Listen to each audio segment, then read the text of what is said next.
Microsoft laid off 15,000 people in 2025, and yet they're still recording record profits, $26 billion in net income. So why are they firing people faster than a startup burns through venture capital? So here's the kicker. They're not getting replaced by AI. They're getting sacrificed to AI. Microsoft is burning $80 billion this year on AI infrastructure, but this isn't investing in R&D and future development.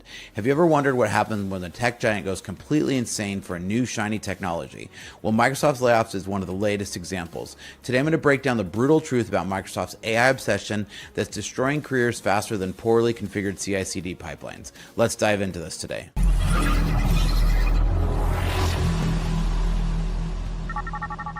Welcome to Startup Pack. I'm Spencer, and here at Startup Pack, we love to build custom software for companies as well as to train software developers. With a decade of executive leadership as a fractional CTO and 25 years in software development, I've mastered transforming tech teams and products. So Microsoft isn't laying off people because of AI, or because AI is replacing them. They're laying them off to pay off their AI investment. So if you think this is just about Microsoft, you're going to get a reality check, and we're going to go into some huge debugging sessions here on this. Now, Microsoft posted $26 billion net income on $70 billion of revenue. And this was crushing Wall Street's expectations by every metric. They're literally swimming in cash while simultaneously throwing thousands of people into unemployment lines. This isn't a struggling company cutting costs. This is a profitable giant reallocating resources with zero empathy. So Phil Spencer from Xbox said that, quote, their platform has never looked stronger, in the same memo announcing a massive layoff. So it's like announcing your marriage is perfect while filing for a divorce. The cognitive dissonance is staggering.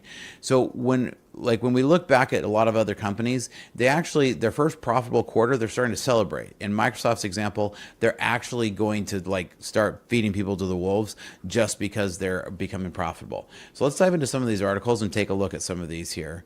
So get my screen shifted over here. So Microsoft's laying off about another 9,000 people in its latest rounds of cutoffs. They'll cut about 4% of its global workforce across teams, role types, and geographics. So this isn't just this is across all. Now, the software company announced that the layoff in May affecting around 6,000 people, and executives are still trying to reduce management layers. So they're still trying to flatten their org. Now, I do actually think this is great lessons learned from years of IBM and other people who have had just tons of bloat. But they said they're going to continue to lay off. Last week, they actually said they would continue to lay off, and it's going to affect about 4% of its global workforce. Now, the interesting thing about this is that they're doing that at the same time that posting record profits, right? And so last year they eliminated, so it's the largest culling of Microsoft since 2014, where they eliminated 18,000 when they actually acquired, but that was because they acquired Nokia and they cut off a bunch of this, right? A bunch of the overlap. But this one, he said, to position gaming for enduring success and following focus on strategic growth areas will end or decrease work in certain areas of the business. So these are all strategic business moves. Now, he also reported that Microsoft reported $26 billion in net income on $70 billion of revenue for just March, right? For the quarter ending in March. So they're well ahead of Wall Street expectations. Now, if we look over here, we're going to see this is Inc.'s take on it. And he says Microsoft's Xbox CEO just explained why the company is laying off 9,000 people, and it's not great. He said if you have to let people go, do it with honesty and respect. So in this case, I kind of think he is doing that because they're actually telling him, look, we're just going to spend it elsewhere. And so the elsewhere that they're spending it on right now is on AI. Microsoft is burning through $80 billion on AI infrastructure in fiscal 2025, and that's up $25 billion from last year. So to put that in perspective, that's more than the entire GDP of some countries being dumped into data centers and into chips. They're essentially betting the company's future workforce whether AI will print money fast enough to justify the carnage.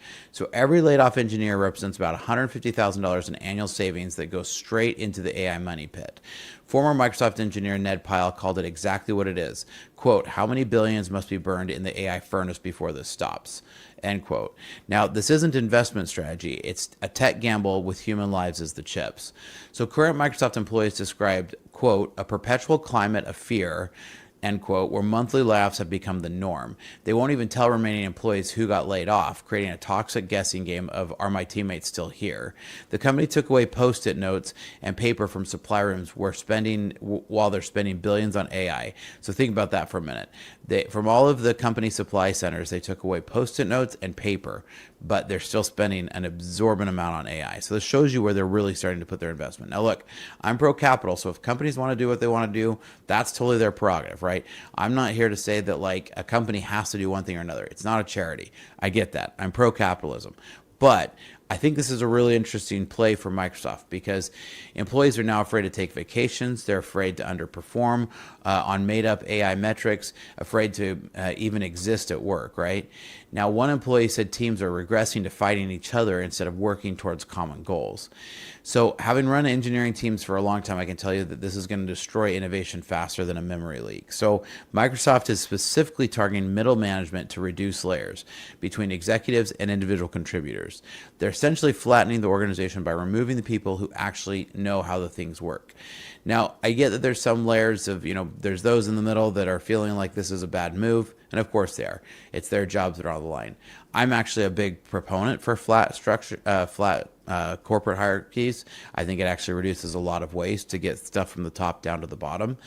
But it's interesting because this is it's interesting to see that they're saying that this is working as efficiency. So the problem with this is that a lot of those middle managers are the ones who have held this knowledge for a long time. So I think this is going to hit their innovation for a long time. It's also interesting because they're not innovating, they're not investing into innovation and R&D. They're actually just dumping it straight into AI infrastructure.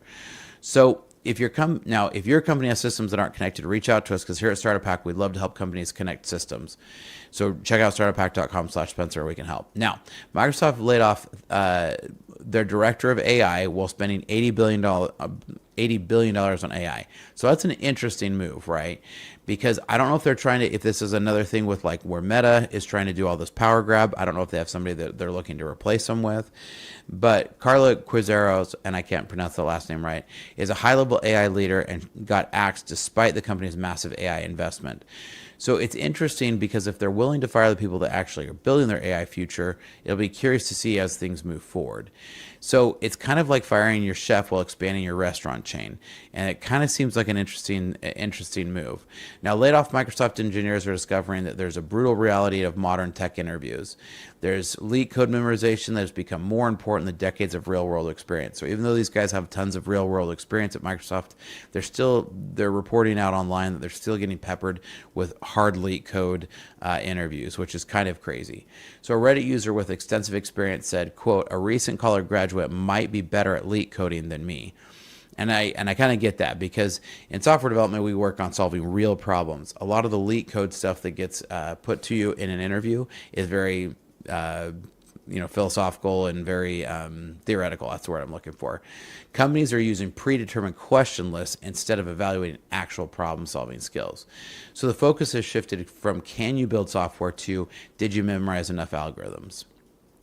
Now, laid off Microsoft engineers are stuck looking into some technologies, and they've been working in certain technologies, but with a lot of this experience, they're finding that some of their stuff doesn't translate well to Amazon, Google, or Meta, and so they've had to move out of some of the FANG jobs. And this creates kind of a brutal reality. Microsoft trains on their tools, but then some of those don't translate into all the other FANG world. So these engineers built Microsoft's success, but they can't always necessarily leverage that into some of these other large companies. So smart developers are learning to diversify their tech stack and not just rely on one ecosystem. Now, Microsoft has conducted layoffs in January, May, June, and now July. So it's becoming more than a quarterly tradition. This isn't crisis management. It's systematic workforce reduction. Now, the interesting part about this is I've actually been predicting this for the last 2 years. We saw this major staff up through COVID, and then slowly Microsoft is just voting people off the island. And I use that analogy exactly right, because just the same way that the teams on Survivor have to go to tribal council, every other day or so and vote somebody off the island, this is what's happening at Microsoft. They're just systematically whittling away to trim down to exactly what they want. And again, I'm pro-capitalism so they can do what they want, but just know that this is going to have some impact to Microsoft, and it's going to ripple down into the industry because Microsoft provides a lot of tools, a lot of infrastructure, and a lot of things for the industry. So it's an interesting play to see Microsoft doing this, whereas instead of investing into people for R&D, they're investing into infrastructure, they're investing into a lot of these AI tools. So it's an interesting part because they're doing a death by 1,000 cuts instead of one massive restructuring. So employees are spending more time now internally reporting that they're worrying about their job than actually being productive. And that's kind of what I've found too. So it's kind of interesting to me that Microsoft didn't just rip off the Band-Aid in January, lay off everybody that they needed to lay off, and then work their way back to building company morale. So it's kind of an interesting move. Microsoft keeps these, now in some cases, Microsoft are keeping some laid off employees employed for 60 days to complete the Warren Act requirements. So you would lose your badge, your computer, and access immediately, but then you stay on payroll. So it kind of gets into this employment theater. And I'm getting some of this from off of Reddit and some other places where insiders are reporting some of this. So it's a golden handcuff system designed to look generous while maximizing the company's control. Now, Microsoft's multi-year stock vesting becomes worthless the moment you're laid off. They dangle huge signing bonuses paid over 3 to 4 years, but then they cut you right before it's fully vested. So it's essentially an interest-free loan to Microsoft using your future earnings as collateral. Employees lose hundreds of thousands in unvested stock when they get axed. So one person lost their job just 6 months before hitting the 15-year mark that would have protected their stock. So it's an interesting move again for Microsoft. Now, some of this could just be coincidental timing. I mean, it's kind of tough to say Microsoft had some crazy 15-year plan, but it's also a little nefarious to look and see, man, some of these guys are doing it right before their compensation would have been cemented. So Microsoft laid off an employee while they were on paternity leave, and this kind of stuff just happens, right? I'm just going through some of the reports that I'm reading on Reddit. Now, Microsoft is gambling everything on their AI infrastructure without proven returns, right? Right now, they're spending so much on AI, and there's no proof that this AI is going to be a return on investment. I'm going to do a lot more report on that this week because we're starting to really see more and more of this where companies are spending these crazy amounts on AI infrastructure, on AI investments, and yet we aren't seeing the ROI on this yet. Some companies are predicting the ROI will come over 10 years, but that's a huge gamble on a technology that so far we're starting to hit the wall on. Now, a lot of cybersecurity expert Marcus Hutchinson called it sunk cost fallacy at this scale. And part of the reason he was saying it is because he thinks we're going to see some massive cybersecurity events happening across AI. And we saw some of them earlier this just a couple months ago with some of the different, with Echo Leak and some of these other vulnerabilities that are coming out. Now, every analyst is questioning whether $80 billion in AI spending will actually generate proportional revenue. Now, again, this company has Microsoft has a massive amount of gains that they can write off and spend on some of this. So I understand, so they're investing into the AI infrastructure rather than investing into the humans that are going to build a lot of their R&D. Now, again, some of this could also be voting off the island from the overstaffing and COVID. Large corporations like Microsoft take a while to move through that. So this is an interesting risk because if the AI fails, they're left with these large data centers and a ton of processing power with not necessarily a whole lot to do with it. Now, I don't think AI is going to actually go away. I think we're going to see a lot of companies niche down. So this might really pay off. This big bet might pay off. So far for Microsoft, where they've invested heavily into Azure and into other cloud services, it has paid off for them. A lot of these profits that they're seeing is from Azure and from other cloud hosting. So far, it'll be interesting to see if Satya Nadala's bet here is going to pay off. There's some huge strategy going on with this. And it'll be curious to see, but I'm also curious to hear what you guys think about this and to see what you guys think about Microsoft's layoffs. Do you guys think this is a smart move? Do you think this is going to come back to bite them? What are your thoughts? Now, here at Startup Hack, we love to train software developers as well as to build custom software solutions for companies. So reach out because we'd love to help. Check out startuphack.com/Spencer if we can help you out. And here's some great information about some of our services. Hi, I'm Spencer, a fractional CTO. With over a decade of executive leadership and 25 years in software development, I've transformed technology teams and products for businesses just like yours. As your fractional CTO, you get the strategic guidance of a seasoned technology executive without the full-time commitment. Perfect for companies ready to leverage cutting-edge technology without expanding headcount. My team at Startup Hack has already built advanced AI agents for small and medium businesses, automating complex workflows and delivering advanced ROI to human workflows. We specialize in creating custom software that connects your systems into a single coherent technology ecosystem. Our development approach focuses on tangible business outcomes. For one client, we developed AI-powered workflows that cut days off of human processes. For another company, by connecting multiple systems, we reduced processing time to increase their ROI by over 75%.